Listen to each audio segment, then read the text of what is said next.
Subscribe ಆಗಿ ನಮ್ಮ ಚಾನಲ್ಗೆ. ಹೊಸ ವಿಡಿಯೋಸ್ಗಾಗಿ ಬೆಲ್ ಐಕಾನ್ ಅನ್ನು ಕ್ಲಿಕ್ ಮಾಡಿ. ಹಾಯ್ ಫ್ರೆಂಡ್ಸ್, ಎಲ್ಲರಿಗೂ ನಮಸ್ಕಾರ. ಲಕ್ಷ್ಮಿ ಪಾಕಶಾಲೆ ಕಾರ್ಯಕ್ರಮಕ್ಕೆ ಸ್ವಾಗತ.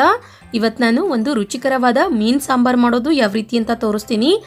ತುಂಬ ಅಂದರೆ ತುಂಬ ಚೆನ್ನಾಗಿರುತ್ತೆ. ನೀವು ಈ ರೀತಿಯಾಗಿ ಮೀನು ಸಾಂಬಾರು ಮಾಡಿ ತಿಂದರೆ ಮತ್ತೆ ಮತ್ತೆ ಮಾಡಿ ತಿನ್ಬೇಕನ್ಸುತ್ತೆ, ಅಷ್ಟು ಚೆನ್ನಾಗಿರುತ್ತೆ.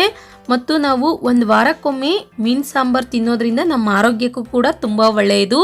ಮತ್ತು ಮಕ್ಕಳಿಗೂ ಕೂಡ ಮೀನನ್ನು ತಿನ್ನಿಸ್ತಾ ಇರಿ, ಅವ್ರದ್ದು ಬುದ್ಧಿಶಕ್ತಿ ಕೂಡ ಚುರುಕಾಗುತ್ತೆ. ಓಕೆ, ಇವಾಗ ಈ ಮೀನು ಸಾಂಬಾರು ಮಾಡೋ ವಿಧಾನ ನೋಡೋಣ ಬನ್ನಿ. ಮೊದಲೇದಾಗಿ ಗ್ಯಾಸ್ ಆನ್ ಮಾಡ್ಕೊಂಡ್ಬಿಟ್ಟು ಒಂದು ಚಿಟಿಕೆಯಷ್ಟು ಮೆಂತೆಕಾಳು ಹಾಕ್ಕೊಳ್ಳಿ. ಅದಾದ ನಂತರ 1 ಟೀ ಸ್ಪೂನಷ್ಟು ಧನಿಯಾ ಬೀಜ, ನಂತರ ಒಂದು ಅರ್ಧ ಟೀ ಸ್ಪೂನಷ್ಟು ಜೀರಿಗೆ, ನಂತರ ಒಂದು ಅರ್ಧ ಟೀ ಸ್ಪೂನಷ್ಟು ಸೋಂಪು ಹಾಕ್ಕೊಳ್ಳಿ, ಒಂದು ಅರ್ಧ ಟೀ ಸ್ಪೂನಷ್ಟು ಕಾಳು ಮೆಣಸು. ಅದಾದ ನಂತರ ಜುಮ್ಮನಕಾಯಿ ಅಂತೇಳಿ ಸಿಗುತ್ತೆ, ಇದು ಸ್ಪೆಷಲ್ ಆಗಿ ಮೀನು ಸಾಂಬಾರಿಗೆ ಹಾಕ್ತಾರೆ. ಆ ಜುಮ್ಮನಕಾಯಿ ಹಾಕ್ಕೊಳ್ಳಿ, ಒಂದು 4 ರಿಂದ 5. ನಂತರ 1 ಕಪ್ನಷ್ಟು ಈ ಒಣ ಮೆಣಸಿನ್ಕಾಯಿ ಹಾಕ್ಬಿಟ್ಟು ಇದನ್ನ ಚೆನ್ನಾಗಿ ಒಂದು ಸ್ವಲ್ಪ ಕಲರ್ ಚೇಂಜ್ ಆಗೋವರೆಗೂ ಹುರ್ಕೊಳ್ಳೋಣ. ನೋಡಿ, ಇವಾಗ ನಾನಿಲ್ಲಿ ಈ ರೀತಿಯಾಗಿ ಹುರಿದ್ಕೊಂಡಿದ್ದೀನಿ. ನಂತರ ಗ್ಯಾಸ್ ಆಫ್ ಮಾಡ್ಕೊಂಡ್ಬಿಟ್ಟು ಇದನ್ನ ಒಂದು ಸ್ವಲ್ಪ ತಣ್ಣಗಾಗೋದಕ್ಕೆ ಬಿಟ್ಬಿಡಿ. ಅದಾದ ನಂತರ ಒಂದು ಮಿಕ್ಸಿ ಜಾರ್ ತಗೊಳ್ಳಿ. ಇದಕ್ಕೆ ನೀವಾಗ ಒಂದು 8 ರಿಂದ 10 ಈರುಳ್ಳಿ ಮೀಡಿಯಂ ಸೈಜ್ ಇರೋದು ತೊಗೊಂಡಿದ್ದೀನಿ ನಾನು. ನೀವು ದೊಡ್ಡದು ತೊಗೊತೀನಿ ಅಂದರೆ ಒಂದು 2 ರಿಂದ ಸಾಕು. ಅದಾದ ನಂತರ ಒಂದು 2 ಟೊಮೊಟೊನ ಹಾಕ್ಬಿಟ್ಟು ಚೆನ್ನಾಗಿ ಗ್ರೈಂಡ್ ಮಾಡ್ಕೊಳ್ಳೋಣ. ನೋಡಿ, ಇವಾಗ ನಾನಿಲ್ಲಿ ಟೊಮೊಟೊ ಮತ್ತು ಈರುಳ್ಳಿನ ಈ ರೀತಿಯಾಗಿ ಪೇಸ್ಟ್ ರೆಡಿ ಮಾಡಿ ಇಟ್ಕೊಂಡಿದ್ದೀನಿ. ಇದನ್ನ ಇವಾಗ ಒಂದು ಬೌಲಲ್ಲಿ ತೆಗೆದಿಟ್ಕೊಳ್ಳೋಣ. ಅದಾದ ನಂತರ ಇದೇ ಮಿಕ್ಸಿ ಜಾರ್ಗೆ ನೀವಾಗ ಹುರಿದಿರುವಂತಹ ಸಾಮಗ್ರಿಗಳು ಹಾಕೊಂಡ್ಬಿಡಿ. ಇದಕ್ಕೆ ಇವಾಗ ಒಂದು ಸ್ವಲ್ಪ ನೀರು ಸೇರಿಸ್ಬಿಟ್ಟು ಇದನ್ನು ಚೆನ್ನಾಗಿ ಗ್ರೈಂಡ್ ಮಾಡ್ಕೊಳ್ಳೋಣ. ಓಕೆ, ನೋಡಿ, ಇವಾಗ ಇಲ್ಲಿ ಮಸಾಲ ಪೇಸ್ಟ್ ಕೂಡ ರೆಡಿಯಾಗಿದೆ. ಇವಾಗ ಮೀನು ಸಾಂಬಾರು ಮಾಡೋ ವಿಧಾನ ನೋಡೋಣ ಬನ್ನಿ. ಗ್ಯಾಸ್ ಆನ್ ಮಾಡ್ಕೊಂಡ್ಬಿಟ್ಟು ಒಂದು ಪಾತ್ರೆ ಇಟ್ಕೊಳ್ಳಿ. ಅದು ಬಿಸಿಯಾದ ನಂತರ ಅದಕ್ಕೆ ನೀವಾಗ ಎಣ್ಣೆ ಹಾಕ್ಕೊಳ್ಳೋಣ. ಎಣ್ಣೆ ಚೆನ್ನಾಗಿ ಬಿಸಿಯಾದ ನಂತರ ಒಂದು ಸ್ವಲ್ಪ ಕರಿಬೇವಿನ ಸೊಪ್ಪು ಹಾಕ್ಕೊಳ್ಳಿ. ಅದಾದ ನಂತರ ಒಂದು 4 ರಿಂದ 5 ಈರುಳ್ಳಿನ ಸಣ್ಣದಾಗಿ ಕಟ್ ಮಾಡಿಬಿಟ್ಟಿಟ್ಟಿದ್ದೆ. ಕಟ್ ಮಾಡಿರುವಂತಹ ಈರುಳ್ಳಿ ಹಾಕ್ಕೊಳ್ಳೋಣ.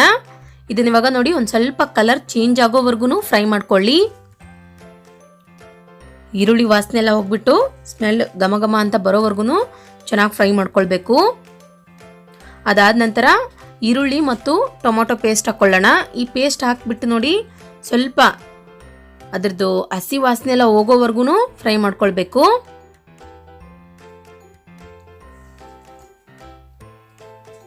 ನಂತರ ಇವಾಗ ಇದಕ್ಕೇನೆ ಅರ್ಧ ಟೀ ಸ್ಪೂನಷ್ಟು ಅರಿಶಿಣ ಪುಡಿ ಹಾಕ್ಕೊಳ್ಳಿ. ಅರಿಶಿಣ ಪುಡಿ ಹಾಕಿದ ನಂತರ ನೋಡಿ ಚೆನ್ನಾಗಿ ಮಿಕ್ಸ್ ಮಾಡ್ಕೊಳ್ಬೇಕು.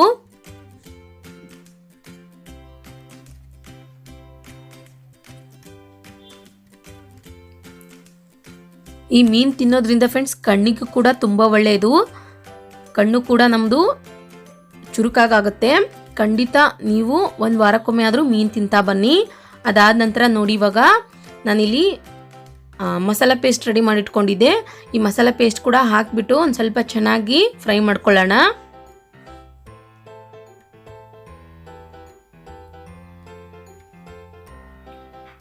ನೋಡಿ, ಈ ರೀತಿಯಾಗಿ ಚೆನ್ನಾಗಿ ಫ್ರೈ ಮಾಡ್ಕೊಂಡ ನಂತರ ಅದು ಮೇಲ್ಗಡೆ ಸ್ವಲ್ಪ ಎಣ್ಣೆ ಬಿಡುತ್ತೆ, ಅಲ್ಲಿವರೆಗೂ ಫ್ರೈ ಮಾಡ್ಕೊಳ್ಳಿ. ಅದಾದ ನಂತರ ನಾನಿಲ್ಲಿ ಒಂದು ನಿಂಬೆ ಹಣ್ಣಿನಷ್ಟು ಸೈಜ್ನಷ್ಟು ಹುಣಸೆ ಹಣ್ಣಿನ ರಸ ತೆಗೆದ್ಬಿಟ್ಟಿಟ್ಕೊಂಡಿದ್ದೆ. ಆ ಹುಣಸೆ ಹಣ್ಣಿನ ರಸ ಹಾಕಿಬಿಟ್ಟು ಅದಾದ ನಂತರ ನಿಮ್ಗೆ ಎಷ್ಟು ಬೇಕಾಗುತ್ತೆ ಅಷ್ಟು ನೀರು ಹಾಕ್ಕೊಳ್ಳಿ. ನೀರು ಹಾಕಿದ ನಂತರ ನೋಡಿ ರುಚಿಗೆ ತಕ್ಕಷ್ಟು ಉಪ್ಪು ಹಾಕ್ಕೊಳ್ಳೋಣ. ಉಪ್ಪು ಹಾಕಿದ ನಂತರ ಇದನ್ನು ಒಂದ್ಸಲ ಚೆನ್ನಾಗಿ ಮಿಕ್ಸ್ ಮಾಡಿಬಿಟ್ಟು ಮೇಲ್ಗಡೆ ಮುಚ್ಚಿ ಒಂದು 10 ನಿಮಿಷ ಇದನ್ನು ಬೇಯೋದಕ್ಕೆ ಬಿಟ್ಬಿಡೋಣ. ಮಸಾಲ ಜೊತೆ ಎಲ್ಲ ಚೆನ್ನಾಗಿ ಬೆಂದ್ಕೊಳ್ಳಿ. ಇದು ಯಾಕಂದರೆ ಫಿಶ್ ಹಾಕಿದ್ಮೇಲೆ ನಾವು ಬೇಯಿಸೋದಕ್ಕಾಗಲ್ಲ, ಮೊದಲೇ ಮಸಾಲನೆಲ್ಲ ಚೆನ್ನಾಗಿ ಬೇಯಿಸ್ಕೊಳ್ಬೇಕು. ಓಕೆ, ನೋಡಿ, ಇವಾಗ ಒಂದು 10 ನಿಮಿಷ ಕಂಪ್ಲೀಟಾಗಿ ಆಗಿದೆ. ಚೆಕ್ ಮಾಡ್ಕೊಳ್ಳೋಣ. ನೋಡಿ ಫ್ರೆಂಡ್ಸ್, ಇವಾಗ ಸಾಂಬಾರು ರೆಡಿಯಾಗಿದೆ. ಈ ರೀತಿಯಾಗಿ ಪರ್ಫೆಕ್ಟಾಗಿ ಸಾಂಬಾರು ರೆಡಿ ಆದಮೇಲೆ ಘಮ ಘಮ ಅಂತ ವಾಸನೆ ಬರುತ್ತೆ. ಅದಾದ ನಂತರ ಇದಕ್ಕೆ ಇವಾಗ ನಾನಿಲ್ಲಿ 1 kg ಮೀನು ತೊಗೊಂಡಿದ್ದೀನಿ. ಮೀನನ್ನ ಕ್ಲೀನಾಗಿ ವಾಶ್ ಮಾಡಿಬಿಟ್ಟು ಇಟ್ಕೊಂಡಿದ್ದೆ. ಇವಾಗ ವಾಶ್ ಮಾಡಿರುವಂತಹ ಮೀನು ಹಾಕ್ಕೊಳ್ಳೋಣ. ಈ ಮೀನು ಹಾಕಿದ ನಂತರ ಜಾಸ್ತಿ ಮಿಕ್ಸ್ ಮಾಡ್ಕೊಳ್ಳೋಕೆ ಹೋಗ್ಬಾರ್ದು, ನಿಧಾನಕ್ಕೆ ಒಂದು ಸ್ವಲ್ಪ ಮಿಕ್ಸ್ ಮಾಡ್ಕೊಳ್ಳಿ.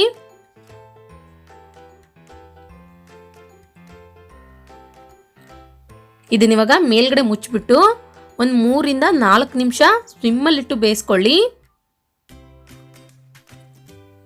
ನೋಡಿ, ಇವಾಗ ಒಂದು 4 ನಿಮಿಷ ಕಂಪ್ಲೀಟಾಗಿ ಆಗಿದೆ. ಚೆಕ್ ಮಾಡ್ಕೊಳ್ಳೋಣ. ಕೊನೆಯದಾಗಿ ಇದಕ್ಕೆ ಇವಾಗ ಒಂದು ಸ್ವಲ್ಪ ಕೊತ್ತಂಬರಿ ಸೊಪ್ಪು ಹಾಕ್ಕೊಳ್ಳಿ. ನೋಡಿ ಫ್ರೆಂಡ್ಸ್, ಇವಾಗ ನಿಧಾನಕ್ಕೆ ಮೀನು ಚೆನ್ನಾಗಿ ಇಲ್ಲಿ ಬೆಂದಿದೆ. ಇದನ್ನಿವಾಗ ಗ್ಯಾಸ್ ಆಫ್ ಮಾಡ್ಕೊಂಡ್ಬಿಡೋಣ. ಮೀನನ್ನು ಜಾಸ್ತಿ ಹೊತ್ತು ಕೂಡ ಬೇಯಿಸಬಾರ್ದು, ತುಂಬ ಬೇಗನೆ ಸ್ಮೂತ್ ಆಗಿಬಿಡುತ್ತೆ. ಮತ್ತು ಜಾಸ್ತಿ ಕೂಡ ಇದನ್ನು ಮಿಕ್ಸ್ ಮಾಡ್ಕೊಳ್ಬಾರ್ದು. ನೋಡಿ ಇವಾಗ ರುಚಿಕರವಾದ ಮೀನು ಸಾಂಬಾರ್ ರೆಡಿಯಾಗಿದೆ.